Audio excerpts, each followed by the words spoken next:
अस्सलाम वालेकुम जी।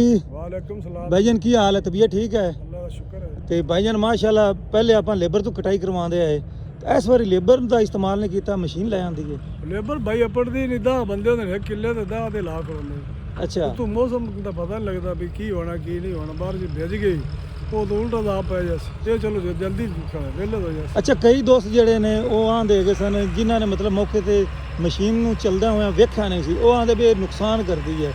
ਤੁਹਾਡਾ ਨੁਕਸਾਨ ਹੋ ਰਿਹਾ ਨਹੀਂ ਹੋ ਰਿਹਾ ਇਹਦੇ ਬਾਰੇ ਦੱਸੋ। ਨਹੀਂ ਨੁਕਸਾਨ ਕੋਈ ਨਹੀਂ, ਚੁੰਡਾ ਛੁੰਡਾ ਤਾਂ ਹੁੰਦਾ ਥੋੜਾ ਜਿਹਾ। ਬੰਦੇ 2-3 ਮਗਰ ਉਹਨਾਂ ਨੂੰ ਛੱਲੀਆਂ ਚਾਰ ਚੂਲ ਆਉਣ ਦਾ ਕੋਈ ਨੁਕਸਾਨ। ਤੁਸੀਂ ਲੇਬਰ ਤੋਂ ਹਟ ਕੇ ਇਹਨੂੰ ਕਿੰਨੇ ਵੋਟ ਦੇਣਾ ਚਾਹੋਗੇ? ਮੈਂ ਤਾਂ ਸਾਰੇ ਵੋਟ ਆਪਾਂ ਦੇ ਅੰਦਰ ਦੀ ਹੈਗਾ ਬਟਾ ਮਸ਼ੀਨ ਤੋਂ ਮਸ਼ੀਨ ਤੋਂ ਲੇਬਰ ਵਾਲਾ ਤਾਂ ਫਸਤਾ ਪੈ ਜਾਂਦਾ। ਲੇਬਰ ਤੋਂ ਹਟ ਤੇ ਪਸੰਦ ਹੀ ਆ ਵੀ ਲੇਬਰ ਕੰਮ ਤਾਂ ਕਰਦੀ ਸੁਥਰਾ, ਜੀ ਜੀ ਪਰ ਉਹਦੇ 'ਚ ਛੱਲੀਆਂ ਰਹਿ ਜਾਂਦੀਆਂ। ਜਿਸ ਸਾੜ ਨੇ ਮਕਈ 8-10 ਗੱਟੇ ਪਏ ਹੁੰਦੇ ਨੇ, 5-6 ਤਾਂ ਲਾਜ਼ਮੀ ਹੁੰਦੇ ਨੇ। ਤੇ ਦੂਜਾ ਲੇਟ ਹੁੰਦੀ ਹੈ। ਲੇਟ ਬੜੀ ਹੁੰਦੀ, ਮੁੜ ਬੰਦੇ ਬਾਹਣੇ ਪੈਂਦੇ ਟਰਾਲੀ ਵਾਸਤੇ ਵੀ ਗੱਟੇ ਚਾਹ ਤੇ ਲੱਦੋ ਤੇ ਲਾਓ ਹੈਗਾ। ਤੇ ਇਹ ਹੁਣ ਲੋਡਿੰਗ ਵੀ ਇਹ ਲੋਡਿੰਗ ਵੀ ਬਣਾਉਂਦੀ ਹੈ, ਮਸ਼ੀਨ ਵੀ ਉਹਨਾਂ ਦੀ। ਪਰ ਇਹ ਤੇ ਸਾਨੂੰ ਥੋੜਾ ਜਿਹਾ ਵਕਤ ਹੈ ਵੀ ਆ ਮੱਥੇ ਮੁੱਥੇ ਵਾਹ ਦੇਣੇ ਪੈਂਦੇ ਨੇ ਬਸ। ਅੱਛਾ, ਹਾਂ ਤੇ ਉੱਥੇ ਕਿੱਲੇ ਦੋ ਫੇਰੇ ਮਾਰਨੇ ਪੈਂਦੇ ਨੇ। ਤੇ ਮਸ਼ੀਨ ਮਾਲਕ ਵੀ ਮੌਜੂਦ ਹੈ ਰਮਜ਼ਾਨ ਭਾਈ, ਉਹਨਾਂ ਨਾਲ ਗੱਲ ਕਰਨਾ। ਜੀ ਰਮਜ਼ਾਨ ਭਾਈ, ਤੁਸੀਂ ਕੁਝ ਕਹਿਣਾ ਚਾਹੋਗੇ? ਬਾ ਜੀ ਮੱਥੇ ਮੁੱਥੇ ਬਾਅਦ ਦੇਣੇ ਪੈਂਦੇ ਨੇ, ਕਿਉਂਕਿ ਮੁੜ ਮਸ਼ੀਨ ਸੌਖੀ ਰਹਿੰਦੀ। ਮੱਥੇ ਵਗੇ ਹੋਣ ਤਾਂ ਉਹਦੇ 'ਚ ਮਾਲਕ ਦਾ ਵੀ ਫਾਇਦਾ, ਵੀ ਨੁਕਸਾਨ ਨਹੀਂ ਹੁੰਦਾ। ਅਗਰ ਨਾ ਮੱਥੇ ਵਗੇ ਹੋਣ ਤਾਂ ਉਹਦੇ ਛਲੀਆਂ ਜ਼ਾਇਆ ਹੋਣ ਦੇ ਥੱਲੇ, ਉਹ ਮੁੜ ਮੱਥੇ ਬਾਅਦ ਦੇਣੇ ਪੈਂਦੇ ਇਹਨਾਂ ਨੂੰ। ਤਾਂ ਮੱਥੇ ਤੇ ਫੇਰਾ ਬੁਰਾ ਮਾਰਦੇ ਮੁੜ ਮਸ਼ੀਨ ਸਿੱਧੀ ਹੋ ਜਾਂਦੀ, ਮੁੜ ਰੌਲਾ ਕੋਣੀ ਦਾ। ਤੇ ਅੱਜ ਕੱਲ ਕਿੰਨਾ ਕਿਰਾਇਆ ਚੱਲਦਾ ਪਿਆ? ਅੱਜ ਕੱਲ੍ਹ ਜੀ ਕਿਰਾਇਆ ਤੁਹਾਨੂੰ ਦੱਸਿਆ ਬਈ, ਕਿਰਾਇਆ ਮੁਖਤਲਿਫ ਰੇਟ ਹਨ ਬਈ। ਲੋਕੀ ਤਾਂ ਮੁਖਤਲਿਫ ਰੇਟ ਲੈਂਦੇ ਪਏ। ਆਪਾਂ ਜੇ ਲੈਣਾ ਹੋਵਣ ਤਾਂ ਮੁੜ 18, 19, 20 ਹਜ਼ਾਰ ਲੈਂਦੇ ਪਏ।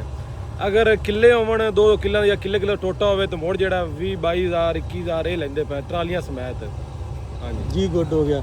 ਤੇ ਭਾਈਜਾਨ ਇਨਸ਼ਾਅੱਲਾ ਕੱਲ ਹੁਣ ਅਗਲੇ ਸਾਲ ਆਪਾਂ ਫਿਰ ਮਸ਼ੀਨ ਦਾ ਇਸਤੇਮਾਲ ਕਰਾਂਗੇ ਇਨਸ਼ਾਅੱਲਾ ਮਸ਼ੀਨ ਦਾ, ਕਿਉਂਕਿ ਇੱਕੇ ਦਿਨ ਵਿੱਚ ਮਤਲਬ ਨਹੀਂ ਜੀ ਕਟਾਈ ਹੋ ਅਸੀਂ ਅੱਜ ਜਾਂਦੀ ਤੇ ਹੁਣ ਵੱਡੀ ਗਿਆ ਜੀ 11 ਤੇ 5 11-12 ਕਿੱਲੇ 12 ਕਿੱਲੇ ਕਟਾਈ ਹੋ ਗਈ ਕਟਾਈ ਹੈ। ਹੋਈ। ਤੇ ਮੇਰਾ ਖਿਆਲ ਹੈ ਕਿੱਲਾ 2 ਹੋਰ ਹੋ ਜਾਸੀ ਦੀ, ਕਿੱਲਾ 2 ਹੋਰ ਹੋ ਜਾਸ। ਤੇ 4-5 ਦਿਨਾਂ ਬਾਅਦ ਖੁਸ਼ਕ ਹੋ ਜਾਸੀ ਤੇ ਮਕਈ ਨਹੀਂ ਇੱਕੇ ਵਾਰੀ ਗਿਆ ਜੀ। ਧੁੱਪਾਂ ਲੱਗਦੀਆਂ, ਧੁੱਪ ਬੜੀ ਹੈ ਜੀ, ਗਰਮੀ ਬੜੀ ਪੈਂਦੀ। ਬਾਕੀ ਜਿਸ ਤਰੀਕੇ ਮੀਆਂ ਸਾਹਿਬ ਕਹਿੰਦੇ ਪਏ ਅਗਰ ਲੇਬਰ ਹੁੰਦੀ ਤੇ ਮਹੀਨਾ ਪੱਕਾ ਹੈਗਾ ਸੀ ਤੇ ਮੁੰਜੀ ਨੂੰ ਲੇਟ ਹੋ ਜਾਣੀ ਸੀ। ਤੇ ਹੁਣ ਮੇਰਾ ਗੱਲ 40 ਕਿੱਲਾ ਮਕਈ ਹੈ ਤੇ ਕੋਈ 25-30 ਬੰਦੇ ਵੀ ਹੁੰਦੇ ਤਾਂ ਵੀ ਉਹਨਾਂ 20-25 ਦੇ 30 ਦੇ ਲਾ ਲੈਣਾ, ਮਹੀਨਾ ਪੱਕਾ ਇਹ ਜੀ 40 ਕਿੱਲਾ ਮੱਕੀ ਆ ਦੀ ਤੇ ਕੱਲ ਲੱਗਿਆ ਤੇ ਅੱਲਾ ਕੀਤਾ ਇਹ ਸਵੇਰ ਤੱਕ ਵਿਹਲੇ ਹੋ ਜਾਵੇ ਇਨਸ਼ਾਅੱਲਾ ਤਾਲਾ ਜੀ। ਓਕੇ ਹੋ ਗਏ ਭਾਈਜਾਨ ਸਾਈਂ। ਹੁਣ ਮੈਨੂੰ ਇਜਾਜ਼ਤ, ਤੁਹਾਡਾ ਭਰਾ ਮੀਆਂ ਮੁਹੰਮਦ। ਪਾਕਿਸਤਾਨ ਜ਼ਿੰਦਾਬਾਦ।